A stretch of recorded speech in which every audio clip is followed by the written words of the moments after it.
There's a strange rule in modern adulthood. To prove you're responsible with money, you must first go into debt. Carefully, strategically, for years. In fact, imagine two people. Person one has never borrowed money, no mispayments, no defaults, no financial disasters. Person two has multiple credit cards and a couple loans, but they manage them well. According to the financial system, person two might actually look more trustworthy. Why? Because they've proven they can handle debt.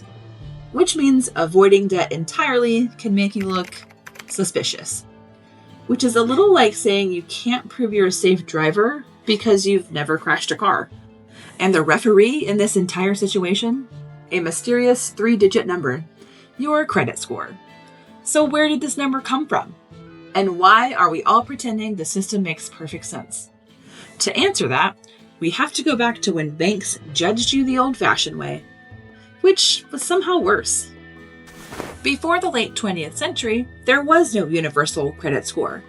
No 720, no 680, no, you need to get this up 40 points. There was just a loan officer, a person. They would sit across from you and decide if you seemed responsible, which sounds quaint until you realize seemed responsible often meant white, male, married, from the right neighborhood. It was inconsistent and biased, also subjective. So, in 1970, the Fair Credit Reporting Act started regulating credit reporting. Then in 1989, Fair Isaac Corporation introduced the modern FICO score. The idea? Replace human bias with math. And to be fair, that part was progress, but math has opinions too. And its main opinion is, how good are you at managing debt?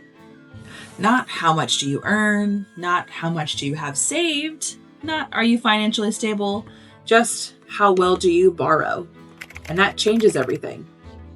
The FICO score is roughly made up of 35% payment history, 30% amounts owed, 15% length of credit history, 10% new credit, and 10% credit mix, which translates to, did you pay on time? How much are you using? How long have you been playing this game? Did you apply for too much too fast? Are you juggling multiple forms of debt like a responsible circus performer? And here's the twist.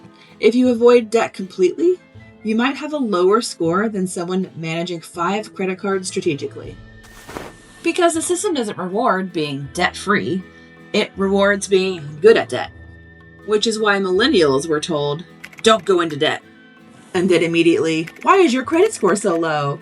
And that's where the generational tension creeps in. Because modern FICO scores didn't become dominant in mortgage lending until the 1990s. Which means many baby boomers bought homes in the 60s, 70s, and 80s without obsessing over a 3-digit number. They went through manual underwriting. Banks looked at income, employment history, your down payment, and your local banking relationships. And the part no one loves talking about, in 1980, the median U.S. home price was around $47,000. Today, it's well over $400,000. Wages did not 10x. So when someone says, I bought my first house at 24 on a single income, they're not lying. They were just living in a different financial climate. Same country, different gravity. But here's the twist. America might be more obsessed with this number than most places. The US leans heavily on FICO.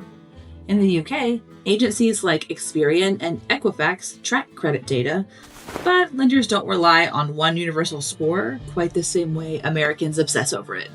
In Germany, Schufa handles credit reporting, but culturally there's less reliance on revolving credit cards.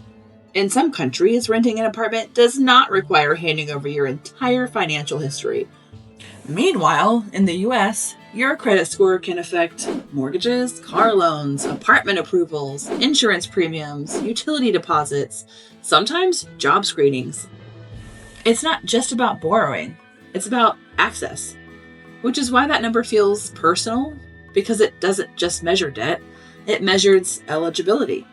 And that brings us to the uncomfortable part. Credit scoring did reduce some discrimination by standardizing lending, That matters. But it also penalizes people with no credit history, reflects income inequality, it doesn't measure savings directly, and it can be heavily impacted by medical debt. It's not evil, it's not your enemy, it's a risk model. And risk models exist to protect lenders, not to guarantee fairness. Which raises a slightly awkward question: why is borrowing money the primary test of adulthood? Why is the ability to manage debt the gateway to stability? And if this system isn't going anywhere, what do you actually do?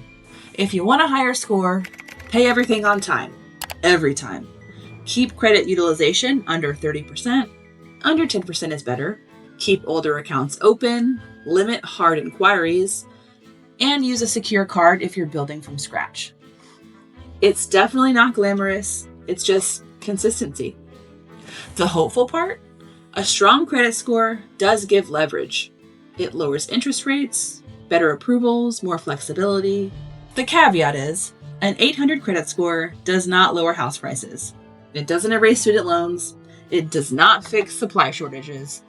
It just improves your odds inside the system. So yes, build it. Be strategic. Play the game. Just recognize it's a game that didn't even exist a few decades ago. Your credit score isn't judging your character. It's predicting your risk. But when that prediction determines where you live, what you pay, and how fast you build wealth, it starts to feel like a report card for adulthood. And maybe the real reason it feels so frustrating is because we're all pretending it makes perfect sense. A 3-digit number, quietly deciding who gets access. So build it, understand it, use it, but don't confuse it with your worth. It's just math. Very influential math.